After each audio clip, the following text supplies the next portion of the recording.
the press, we just concluded our meeting with Robert Kyagulanyi. And now it's here, you can interact with him. The chairperson, Electoral Commission, will also talk to you later on. So you're welcome.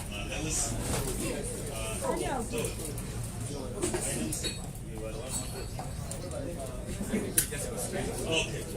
This is where's our sanitizer? We don't use that. Okay.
Okay,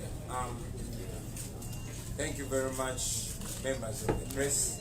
We always appreciate the opportunity to amplify our voices to the people of Uganda and the people of the world. Now, as all of you are already aware that yesterday we were invited or summoned by the Electoral Commission, but because I am a party candidate and I'm representing the National Unity Platform political party, and it's within the law that we can delegate the Deputy President in charge of Uganda region, and the delegation came here. However, the Electoral Commission insisted that they had to have me in particular. We have put it to the chairperson of the Electoral Commission. I personally put it to him that goes further to expose how much the Electoral Commission does not regard institutions. We have said it severally that we believe in strong institutions, not strong individuals. However, now that I personally came, I also took opportunity to put it straight to the chairperson of the Electoral Commission. We reminded him that in the past, when we were, I don't know if I should let the car pass.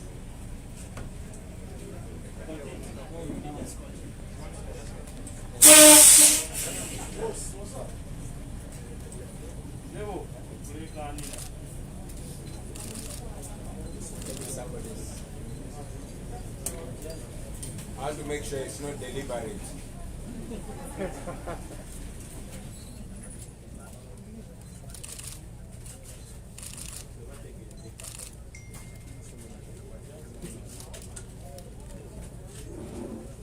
Thank you very much.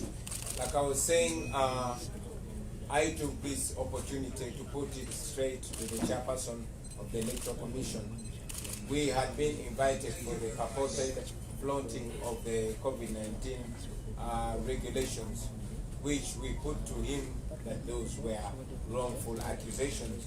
I reminded the chairperson of the Electoral Commission that when we were illegally blocked from consultations, there was no COVID-19. It was the public order management that was weaponized against us. And yes, even when we raised the matter to the Electoral Commission several times, we were not assisted, and ultimately we were not able to consult the people of Uganda. This time around, it is the COVID-19 pandemic that has been weaponized and used against us. We called out on the Electoral Commission on the clear double standards. And actually, I told the chairperson of the Electoral Commission that we have come to the conclusion that the Electoral Commission is not only silent about these violations, it is not only silent about the illegal and high-handed behavior of the police and other security agencies, but it is actually taking part in that. We've come to believe that this is a clearly scripted agenda against us, because as we speak now, we have already lost opportunity in 30 districts.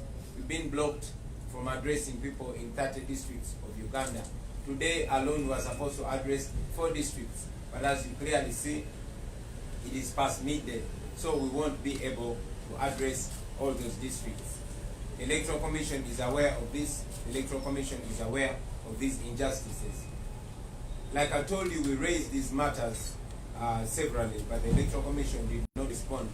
It was not until candidate Museveni came out to castigate the Electoral Commission and say that he is not happy with the Electoral Commission and the police, that the Electoral Commission wrote to us and summoned us and insisted that I must personally come and present myself. We also mentioned to the Electoral Commission that it's such a shame that a presidential candidate must put on a bulletproof because of the clear threats of my life. The same threats that we have raised to the Electoral Commission, but the Electoral Commission has been conspicuously silent. We've reminded them that we've been blocked from access to accommodation. We've been blocked from using the main roads.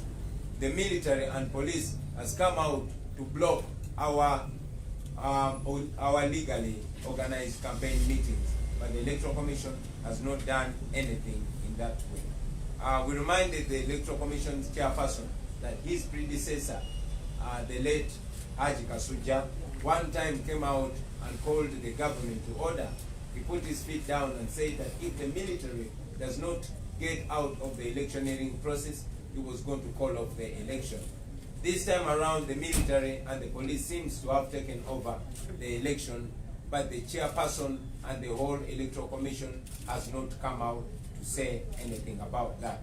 And yet the precedent has been set in the past.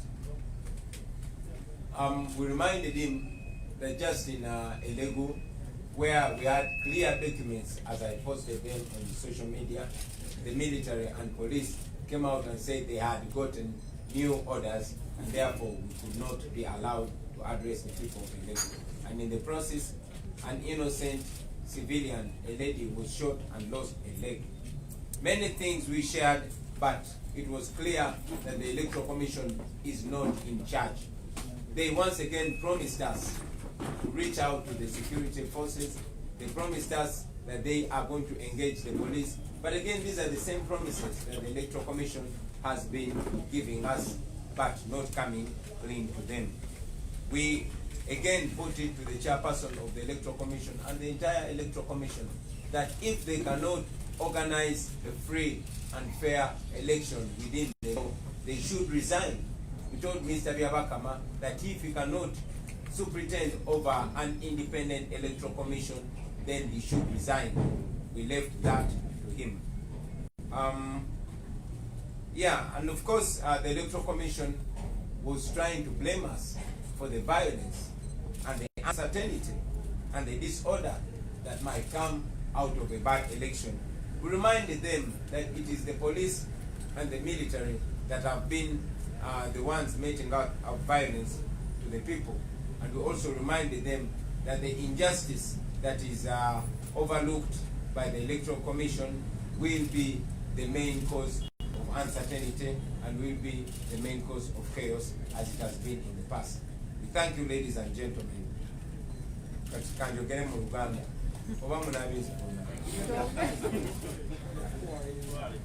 Basebo ne banyabo tubebaza olw'omukisa guno okwongerayo amaloboozi gaffe eri bannayuganda bannaffe wano mu ggwanga n'abo abali ebweru w'eggwanga.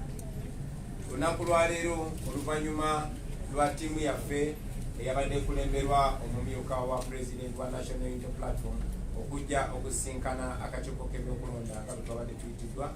Akakiiko k'ebyokulonda kalemeddeko ne kagamba nti kaagala kandidate yennyini ajje. Era tukibagambye nti mu mateeka nkiikirira ekibiina kye bayita National Unity Platform.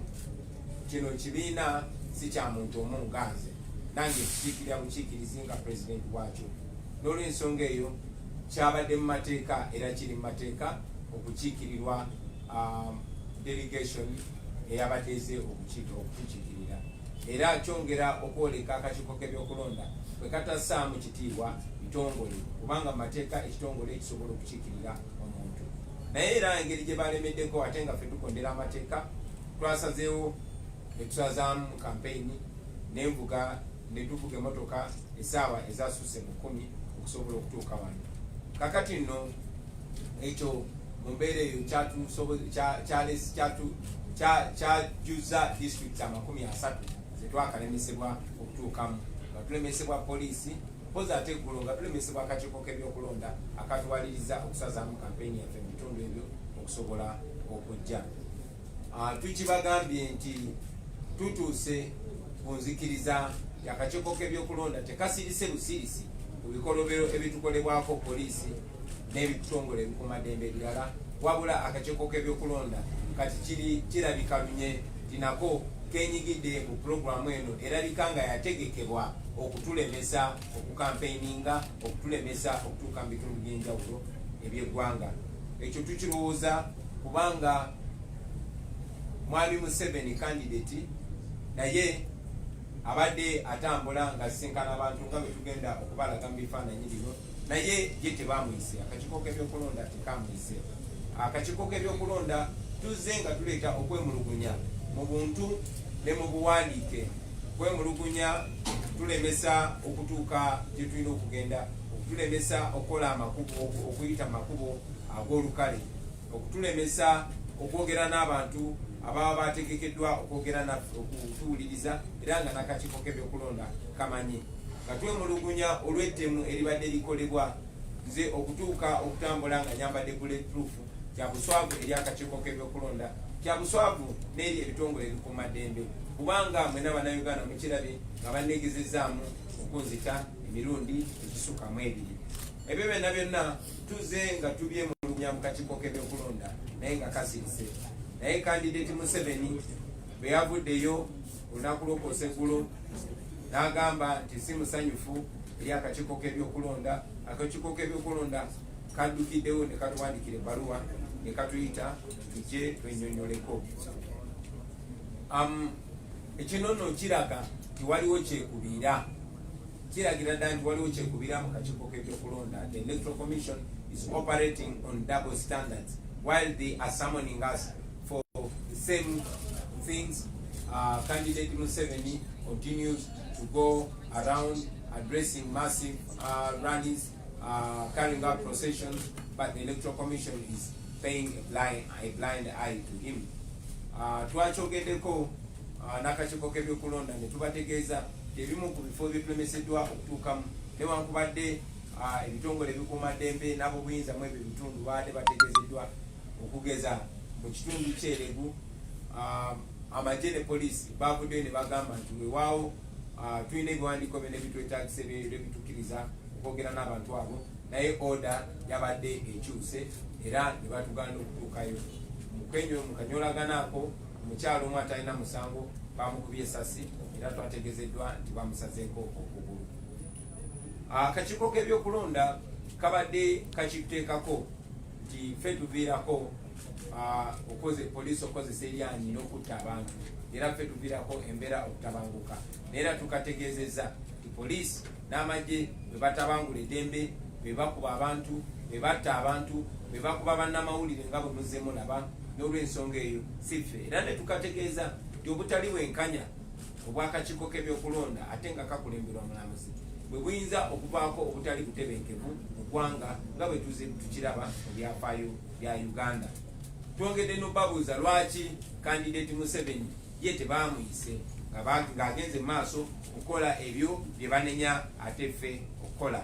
Era tugenze mu maaso ne tusaba akakiiko k'ebyokulonda nti bwe baba tebasobola kukola mirimu gyabwe mu ngeri eraga nti tebalina kyekubira, ekikolwa ekyandibadde kisinga okubeera ekyekitiibwa kyandibadde kyakulekulira.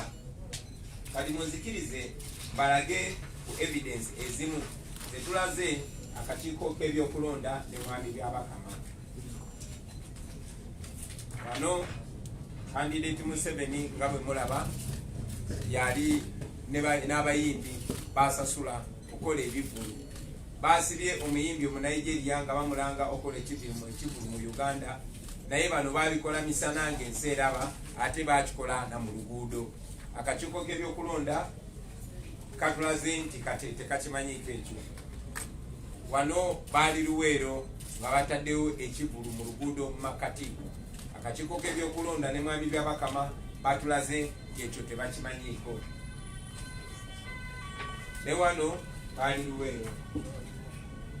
Olunaku lw'okwewandiisa oba nomination lwe bankwata ne bansiba bino ebivulu mwami Museveni bye yali ayisa mu kibuga. Naye era akakiiko k'ebyokulonda paka kati omwezi mulamba kevudde nti tekannaba birabako. Eno embeera nga bwe badde etambula mu kampeyini za mwami Museveni. Wano mwami Museveni yabadde Mbalala, naye akakiiko k'ebyokulonda kakulaga nti tekakimanyiiko. Batugaana okwogera n'abantu ebusiya ne bakuba tiagasi n'abasasi mu bantu. Era campaign tetwagikola ebusiya, naye mwami Museveni wano yabadde Busiya.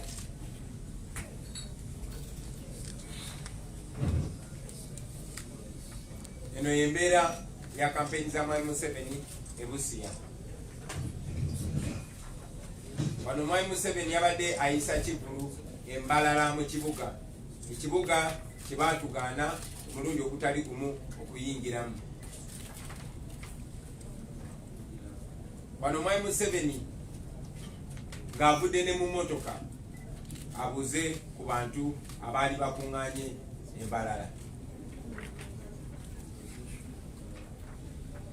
Guno gwe mugundu oba procession mwami Museveni abantu basasula n'akwasa ne t-shirt n'abateekateeka. Era ebifaananyi bikulaga nti bano abantu babadde organized, babadde bateekeddwa okukola ekyo. Wano mwami Museveni ng'ali Mbalala.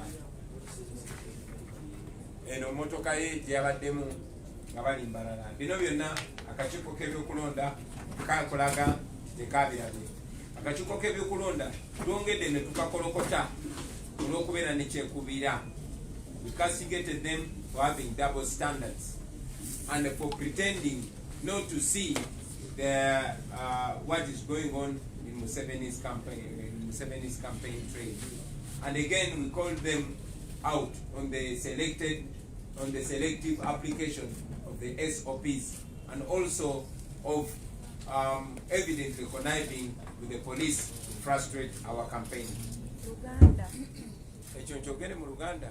Akakiiko k'ebyokulonda twongedde ne tukakolokota olw'okubeera ne kyekubiira n'okulabika nga kirabika lunywe nti kakwatagana oboolyawo n'ebitongole ebikuumaddembe okutulemesa okutuuka gye tulina okutuuka n'okwogera ne bannayuganda. Mwami Museveni mwamulabye e Rukunjiri olunaku lwajjo, mwamulabye e Kabale olunaku lwajjo, ng'akakiiko k'ebyokulonda ne mwami Byabakama bali mu kutuwandiikira okututeekako omusango ogw'okuŋŋaanya abantu. Mwami Museveni ku ssaawa ezo zennyini yabadde ali mu kusinkana abantu, naye akakiiko k'ebyokulonda tekannaba kumuyita, tekannamuwandiikira bbaluwa kumugamba oba kumutegeeza nti kontana n'ebiragiro bye baakawa.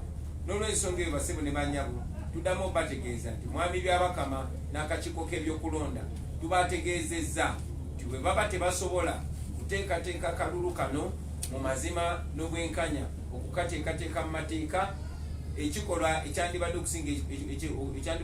kusinga okubeera eky'ekitiibwa kwe kulekulira. Mwebale nnyo, mwebalire ddala. I want to inform the people of Uganda that from here we are heading to Western Uganda. Today we were supposed to cover 4 districts. We were supposed to cover Chiruhura, Ibanda, and 2 other districts. But as it's clear that we were delayed by the Electoral Commission, we might probably cover only 1 or 2 districts according to the speed that we shall use. Tubategeeza nti bwe tuva wano twolekera ebugwanjuba ewa Uganda, tubadde tulina okugenda mu districts 4 okuli Kiruhura ne Ibanda, naye olw'obudde nga bwe mulaba ate ng'obudde obwo butusaliddwako akakiiko k'ebyokulonda katulabe districts meka ze nasobola okutuukamu. Mwebale nnyo, mwebalire nnyo. Balamusa omuntu Nyankole. Abaana bankole tuli omuhanda tuli nitwija.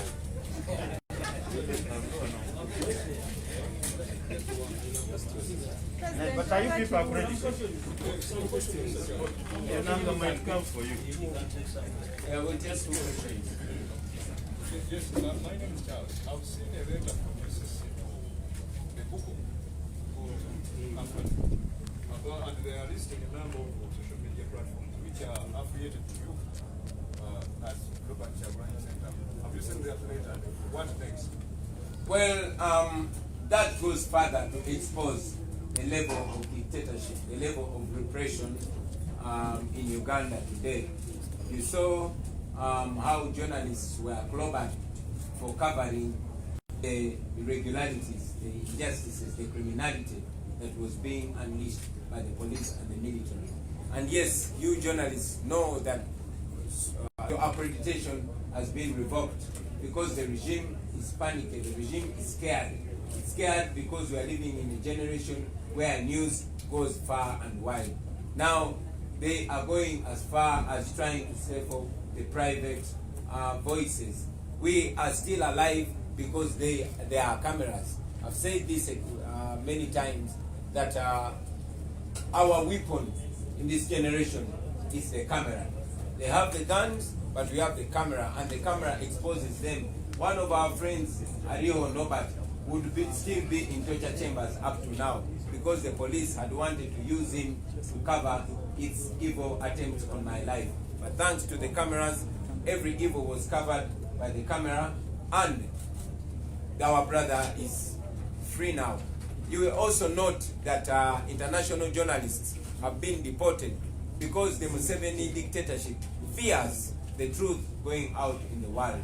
So that's the writing to Google and the all that is being done to stop for the media to stop them from exposing the criminalities of the regime are supposed to show how panicky the regime is. But the more panicky they are, the more assurance we get that they are on their way out. Uganda. Uganda. No, which was in Uganda.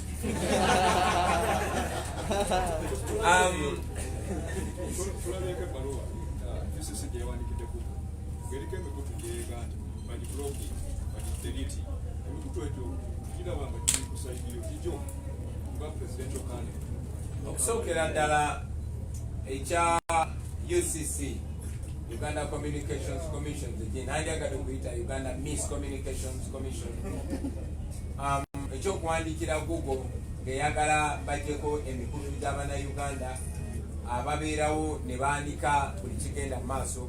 Ekyo njagala kyogera otulaga Bannayuganda level gavumenti ya Nakyemalira Museveni bwetuuse kutya amazima. Nze nga kibagamba nti ffe tetulina muntu, tetulina byakulwanyisa, naye ekyokulwanyisa kyetusinga okuba nakyo ye kamera. Ekyokulwanyisa kyetusinga okuba nakyo ge mazima agatali masengejje. Mwakirabye nti bwe twabadde nga tukwatibwa roadblock nga tusibiddwa emabega ne maaso nga poliisi n'amagye baagala otukolako ebikolobero. Bakubye bannamawulire bangi bakyali malwaliro, abalala bavuddeyo n'ebisago. Lwaki bakuba bannamawulire? Kubanga tebaagala ebikolobero bye bali mukola birabibwe ensi yonna. Enna mwalabye nti bannamawulire babaggyeko accreditation yaabwe kubanga tebaagala ensi emanye ebikolobero biri mugenda maaso.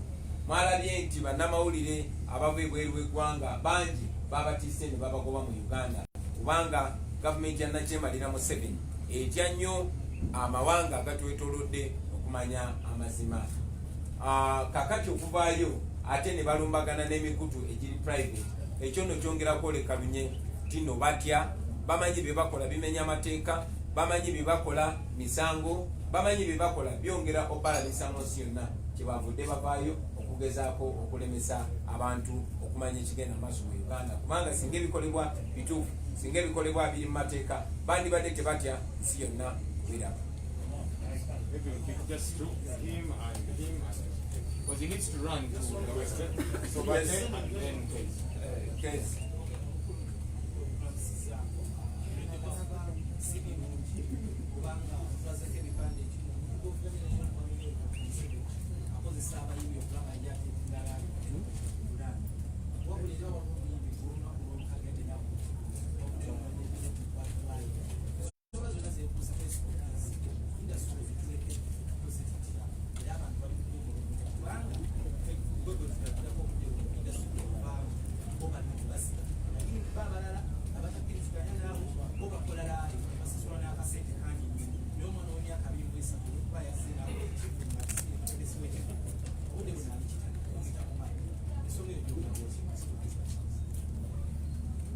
Webale nnyo newankubadde case ofubye nnyo okunzika muba president okunziza mu buyimbi naye nja kuba musanyufu okukiddamu ekyo ekibuuzo nga presidential candidate ate era ng'omuyimbi Munnayuganda. Bayimbi bannange Bannayuganda nakibagambako ate nga sinze nasooka okyogera wabula nga Marcus Garvey yakyogera emyaka 10 egiyise. One civilization is not complete without its art, the highest form of expression of human intelligence. Tuzenga tubagamba nti abayimbi amaloboozi gammwe manene nnyo, amaloboozi gammwe gasobola okubakuuma mu busibe oba gasobola okubataasa ate ne gataasa ensi yonna. Abayimbi bangi babadde basasulwa okukozesa amaloboozi gaabwe okwogera ebikyamu, okuwagira ebikyamu. Bantu bangi nnyo ne basasulwa n'okuvumaganya ekifaananyi kyabwe. Bangi abayimbi mbalaba nga bo beenyuma nga bo ne bagamba afa abadongo tetusobola. Abalala ne basasulwa n'okusasulwa okulinyirira erinnya ly'abayimbi. Abayimbi njagala beerabenga Bannayuganda bonna, beerabenga abavuzi ba booda, beerabenga abalimi, beerabenga abasomesa, kuba mwene embeera ffenna tuli Bannayuganda. Era bwe tuba mu ggwanga erikulemberwa obulungi ffenna tuyagalirwamu, wabula bwe tubeera mu ggwanga erikulemberwa obubi ffenna tubonaabona mu ggwanga eryo. Kyogeddeko era nzikiriziganya naawe nti abayimbi bangi nnyo bakozesebwa kasita baba nga bayimba kuwaana nakyemalira Museveni, bo bakkirizibwa balaze ebifaananyi nga bateeka ebivulu mu makubo n'emmotoka ne bazisiba naye nga tewali abanyegako. Nze bwe nalemesebwa okukola omulimu gwange ogw'obuyimbi, bayimbi bannange bangi nnyo balowooza nti kiri ku nze nzekka, kumbe ekinyigiriza omu kinyigiriza n'abalala. Mu mbeera eno eyamusibira mu ggwa, ekirya atabaala kyekirya n'asigadde waka. Kaakati abayimbi bangi tebasobola kukola, naye ate gavumenti y'emu yeyawadde working permit ku muyimbi munnaffe oyo eyavudde Nigeria. Gavumenti y'emu ng'eyita mu poliisi yayo be bamuwadde obukuumi. Era singa abayimbi tebaavuddeyo kwemulugunya, nkakasa tewali kyandibaddewo. Naye kubanga Mwami Museveni abadde akozesanga nnyo abayimbi, era nti yalabye nti abayimbi tulina eddoboozi ddene, kwe kwagala ate okubika ku buswavu, okukwata mwana mulenzi oyo Omale omu Nigeria kwabadde kubika ku buswavu. Kya mukisa mulungi nnyo nti Katonda bw'alaba omuntu akola ekikolobero ne bw'alowooza nti ali mu kweyongoosa ate abayongera kwesiga bisooto. Bayagadde okwetereeza nga bakwata Omale ate ne bongera kwerabisa. Tumanyi n'okumanya kezo awards zaaleetebwa mu Uganda kugezaako kulaga nti Uganda etebenkedde, naye ezo MTV awards zaaleetebwa mu Uganda wakati mu kunyigiriza art, zaaleetebwa mu Uganda okugezaako okulaga nti Uganda eri ntende, naye ate nga Uganda eri mu kunyigiriza. I will say that in English.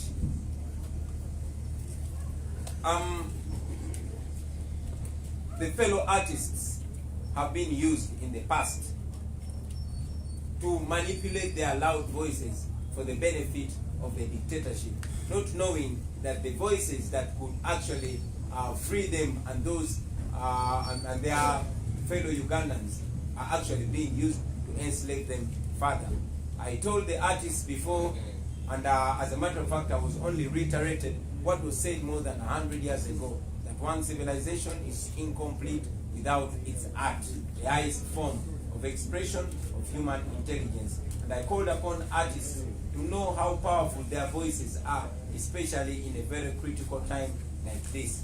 Now, the awards that were brought to Uganda were not brought to Uganda in good faith. They brought to Uganda to cover up for the injustices.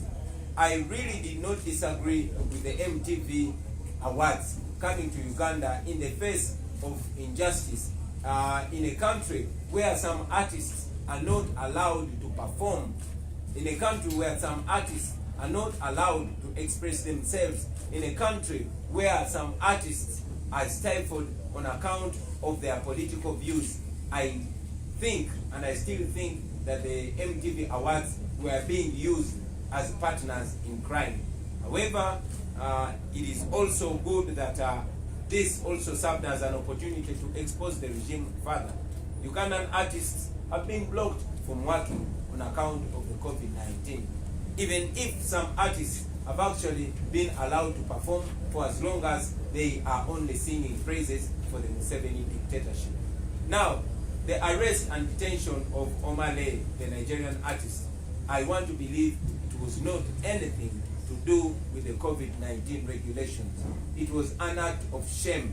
The regime was exposed after the Ugandan artists came out to complain about the double standards, to complain about the selective application of the COVID-19 regulations. That is how the police came out to arrest Omale. But it is the same government that gave Omale a work permit to perform in Uganda. It is the same police that offered security to Omale to perform. So it is shameful to the police, to the Museveni dictatorship, to the government of Uganda, and to we the people of Uganda, that our fellow artist was arrested in Uganda. It's a very bad image to Uganda. As an artist, we have instructed our legal team to work together with a team that is trying to secure the release of Omale, because it continues to be a shame on us as Uganda and we as the music fraternity. Thank you. There was one question here. One question. Only one. Just one. Okay, you'll come last. My question is, you said that COVID-19 has been weaponized by the regime, and that is true. But also as a candidate, you take cognizance that some of your activities might compromise the health of the people. Thank you very much. I must mention that I was on the floor of Parliament and suggested that if it is indeed as risky as it was to have an election, it should be postponed because it is provided for within the law.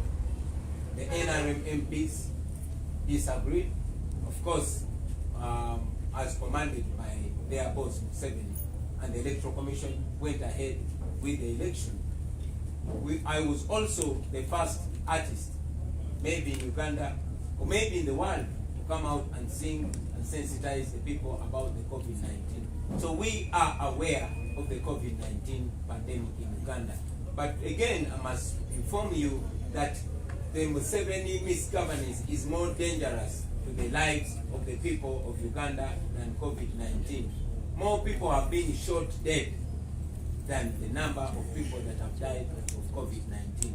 So it is more urgent to get better leadership, to have a well-governed country, and that is the only way we are going to manage the COVID-19. After all, the Museveni dictatorship is fighting COVID-19 using guns. They have bought more police patrol cars than ambulances. They have passed out more security personnel than medical personnel. So you know that to them, staying in power is more important than fighting COVID-19. Thank you. Yes, You wanted to know, in conclusion, have you agreed with the Electoral Commission that it should not hold big gatherings or it's going to be business as usual, since you say that you don't agree with them on many fronts? We informed the Electoral Commission that we don't hold big gatherings. The supporters that see us out there and also have been being blocked from radio and TV stations, our supporters can only hear from us on the rallies. We continue to encourage them to social distance, and in any case, the military and police tear gases them, and they listen to us from far places. We also continue to encourage our people to wear masks and do as much as they can to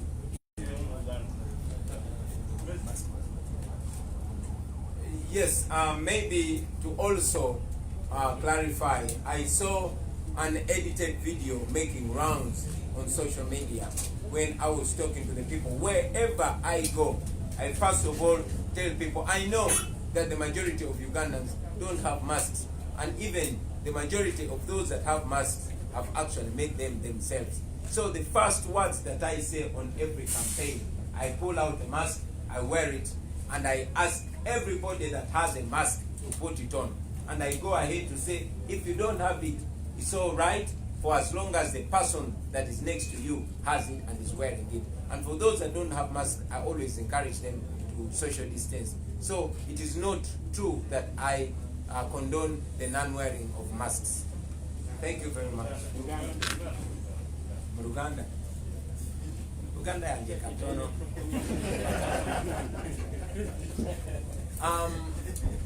Nalabyeko ka video kebasaze akatambula ku social media nga kalinga akalaga nti nfagira abantu obutayambala mask. Kyenkola buli campaign meeting gyentuukako nsooka kugamba Abannayuganda betusangayo nti buli alina mask ajambale. Kimanyi bulungi nnyo nti sente ze twayisukulira buli Munnayuganda mask zaalibwa era Abannayuganda bangi tebalina mask.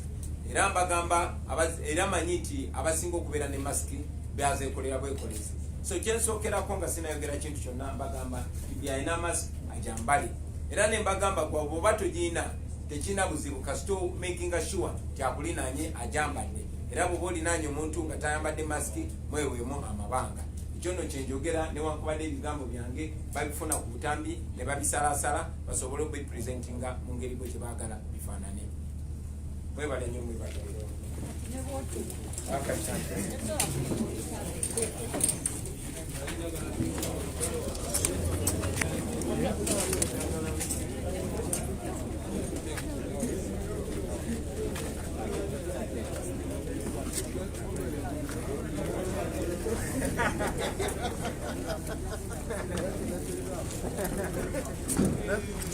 Akira para nosotros en ciudad.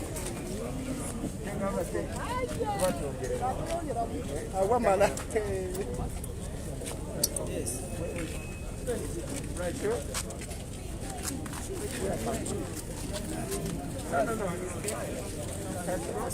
Sasa bro.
You want to take over my commission? Please take the candidate. Let the candidate to go away.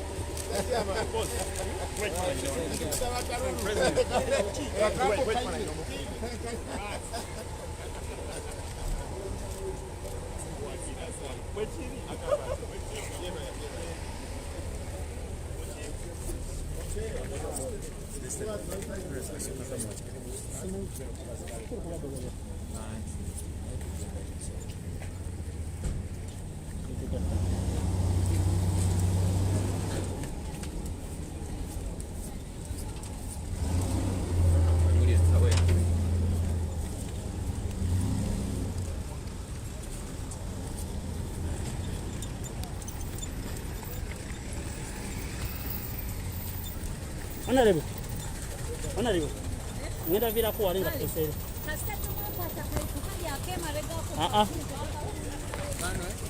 Tugende. Tewekwata kwako kazibuzibu kanyenya nnyo so oba wenywezeza nnyo.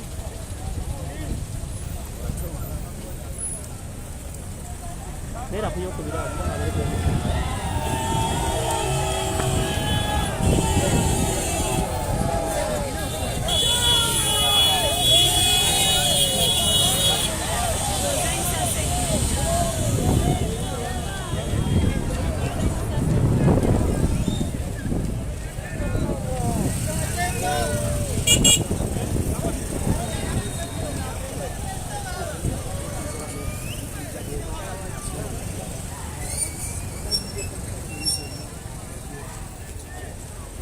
abasajja badde Bobe ekitiibwa basibu.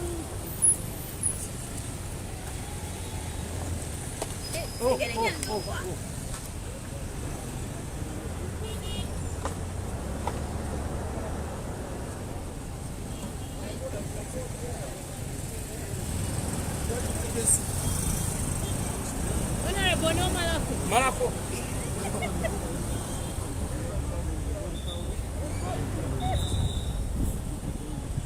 I know.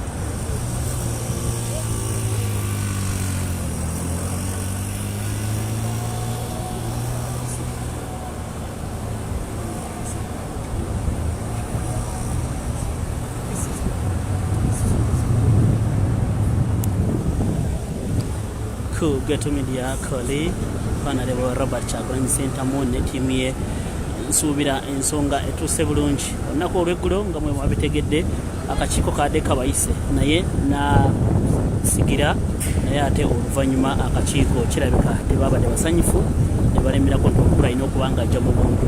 Robert Kyagulanyi Ssentamu aludde atugamba abasajja agoberera amateeka. Olunaku olwaleero ayimiriza buli kimu kyabadde alina okukola najja kuba ye amateeka gakkiririzaamu newankubadde okusinziira ku ye agamba bino byonna bimenya amateeka naye akkiriza nnyo okukwataganizaamu n'abantu baba akolagana nabo. Olunaku olwaleero awerekeddwako Mathias Mpuuga ng'ono ye Vice President wa National Unity Platform wano mu bitundu ebya Central Buganda. Awerekeddwako omukyala akulira abakyala mu National Unity Platform mukyala Flavia kuva wali mu bitundu eby'e Kasanda.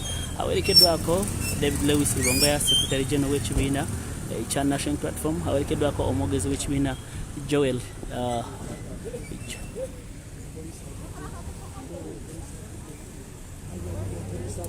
awerekeddwako omwogezi w'ekibiina Joel Senyoy. Awerekeddwako bannamateeka be Mwami Segona akali amagwa Benjamin Katana n'abalala bangi nnyo. Meeting ewedde naye okusinga biba bibuuzo byeyalekayo tebabituukiriza ne leero aleseyo ebirala wabula abawadde obujulizi bw'ebifaananyi obulaga nti ne candidate Museveni naye kennyini bye bamuvunaana byennyini byakola.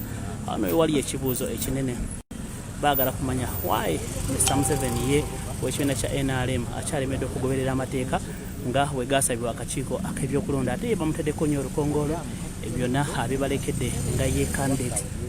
Then akomyeko asabye akakiiko ak'ebyokulonda ng'akulemberwamu omukulu Justice Byabakama alikulire bw'aba kiraba ntasa kutegeka akalulu k'amazima n'obwenkana alina okuba nga alikulira ekyo bwe kinaaba kikoze ki ekinaaba kiganye because akkiriza nti ng'omuntu yenna asooka ng'alemereddwa wabula kinaamusabye alekulire mu mirembe si ejja kumutegeera bulungi mu kifo ky'okwerimbika mu nteekateeka zino ez'okuba nti bamuburayizi nga babategeka akalulu naye ng'akalulu kakyaganye.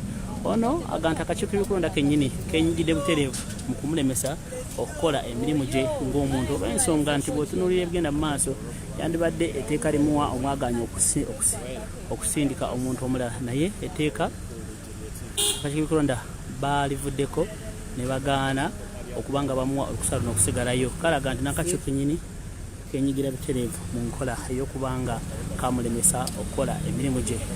Wano mu nsonga y'emu asabye abo bonna bali mu mulimu gw'okuba nti bakola omulimu gwa security bakola omulimu gwabwe baleme okukola kyekubiira nga bwe kize kirabika mu nkuŋŋaana z'esaako ne districts ez'enjawulo. So bingi nnyo betwogeddeko naye ng'abamawulire abuuziddwa ku nsonga ya Uganda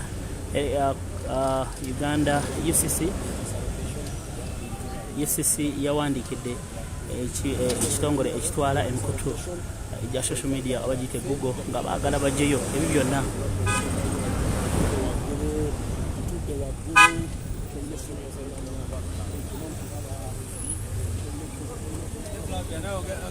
Hey,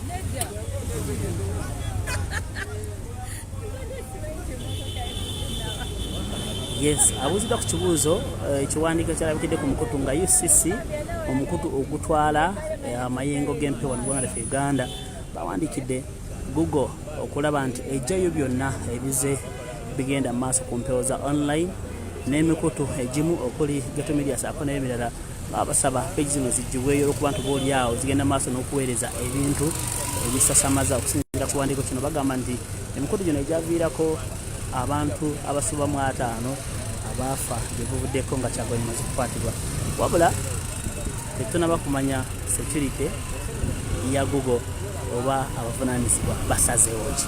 Kyagulanyi agamba bino byonna byabufuzi biriwo okulemesa bannayuganda okumanya ekigenda mu maaso mu nsi yaabwe Uganda naddala nnyo eri amawulire gano aga online agatalimu editing oba agatalimu okusooka bakwatamu nga bwe kizikirabika mu nfunda ez'enjawulo. So yembeera eyo Kyagulanyi akyagezaako kubanga ayogezera n'akakiiko k'ebyokulonda okulaba nti katereeza embeera ekyagaanye oluyolu.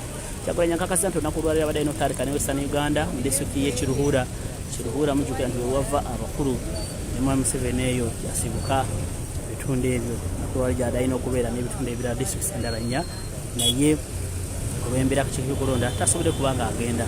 Ono akakasiza nti asuubira bwe bunaazibira ajja kubanga at least akavalinzeeko 2 bwe zigaana at least emu asobole okuba nga atandikira olunaku olw'enkya. Kitegeeza ki nti olunaku olwaleero ajjuzza disitulikiti 3 ezo zonna ezimu azituuseemu n'atoogera n'alemesebwa ebitongole by'okwerinda ate nga n'ezimu tasobodde kuzituukamu nga bwe mwalaba ebyali mu bitundu ebyerira recently n'ebirala bwe bityo ebize byetolera ku nsonga bwetyo.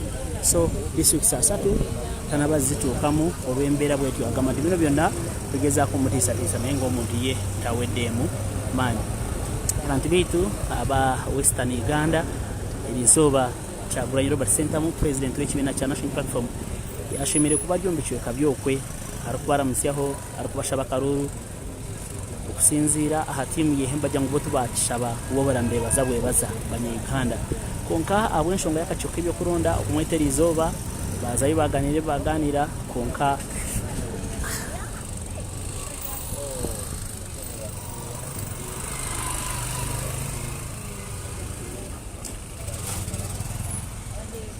yes mwebali munonga yes nakyo nibagambira erizooba Kyagulanyi kino kwa lyo Western Uganda konka habwembeeremwe ninga endiijo abw'enshonga y'ebyokwerinda okumuzibira kutambula emihanda yona yakuba nayenda ensonga y'akakiiko k'ebyokulonda kabira kamwesire erizooba kwongera kureba butaba kubasa kukolaganda hamwe habw'enshonga kujja mu Kyagulanyi okusinziira ekihandiiko kye bamuhandiikire ne bagira ngu aizire nakora enkungaana ezitali mu mateeka we ekyakwakanisa n'obuli erizooba abokuba yayina n'ebishushani ebigoreka na Museveni yennyini aizira nakora ebintu by'omumwe kandi we atakwetebwa kubanga anabuzibwa ebibuuzo nk'ebi.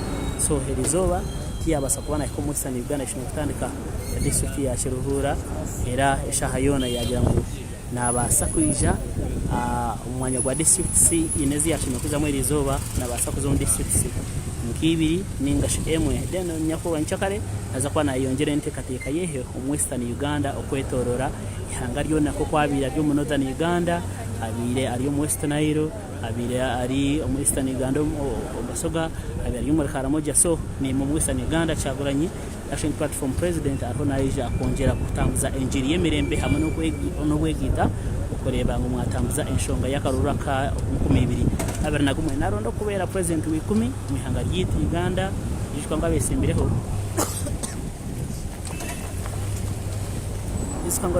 ni bingi bari hagati ya 11 obuzibu bw'amaani ninga competition y'amaani eri hagati y'abantu babiri owishemwe Kyagulanyi ninga shomwa yitire musingizi hamwe n'ow'ekibiina kya FDC Patrick Oliat Obo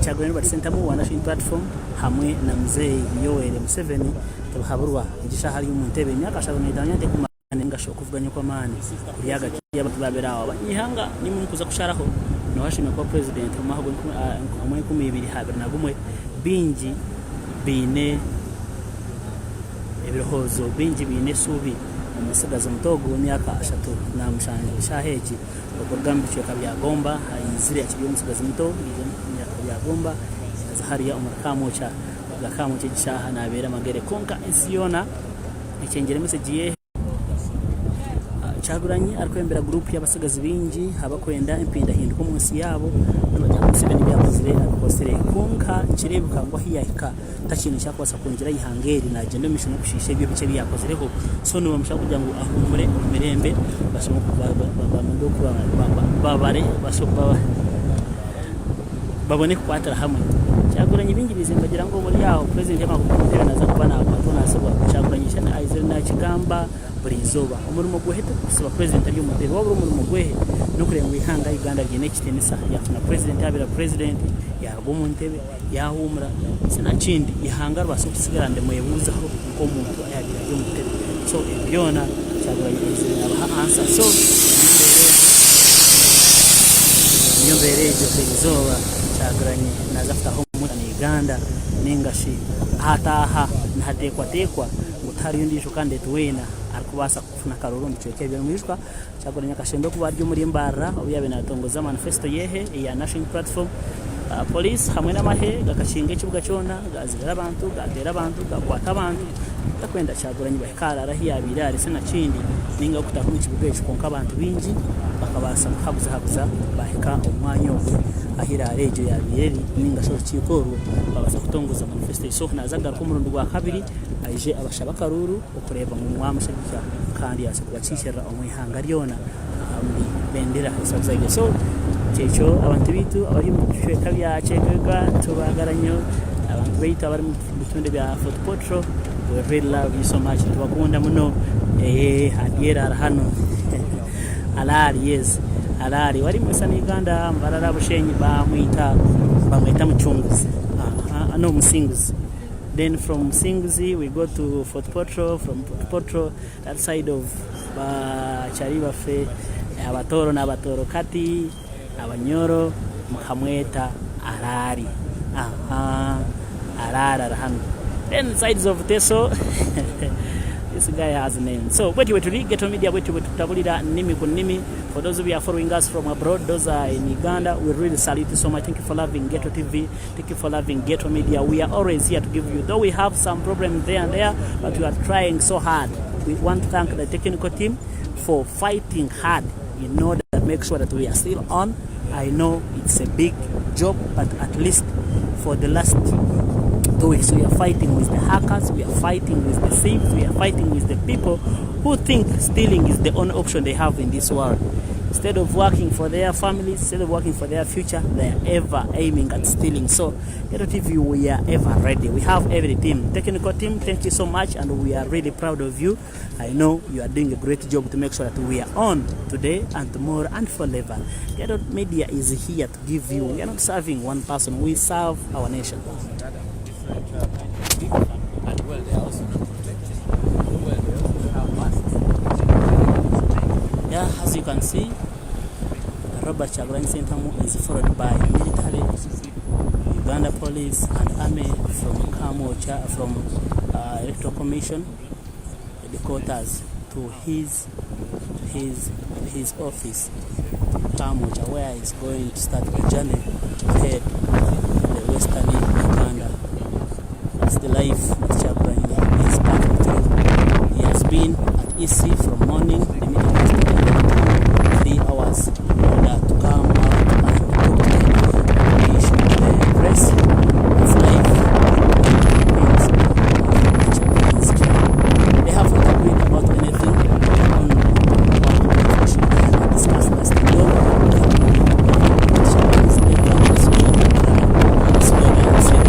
He needs to people.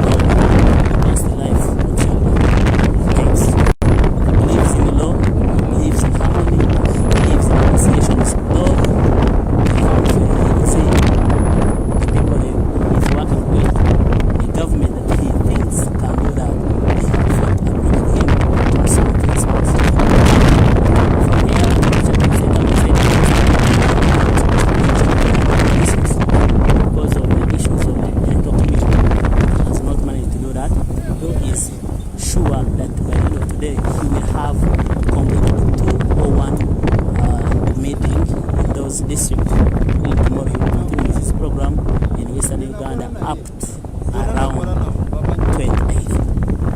So that's life. So from here, Ghetto Media, we shall be going to Western Uganda. Stay on Ghetto Media as we serve you, as we give you. There's even a road.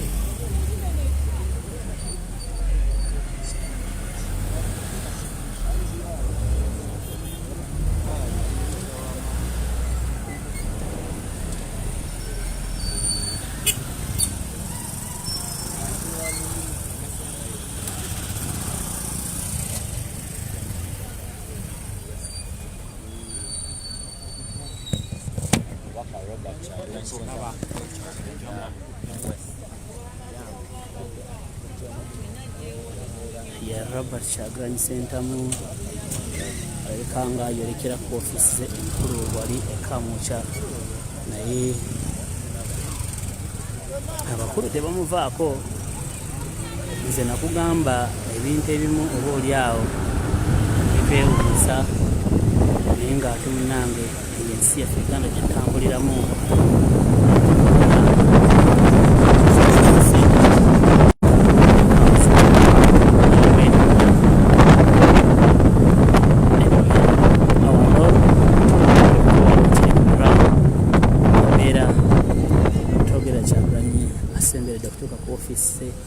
wali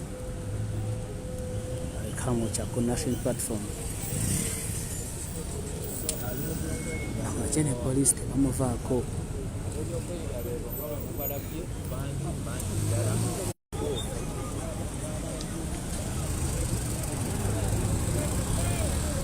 Abasajja tebamuvaako.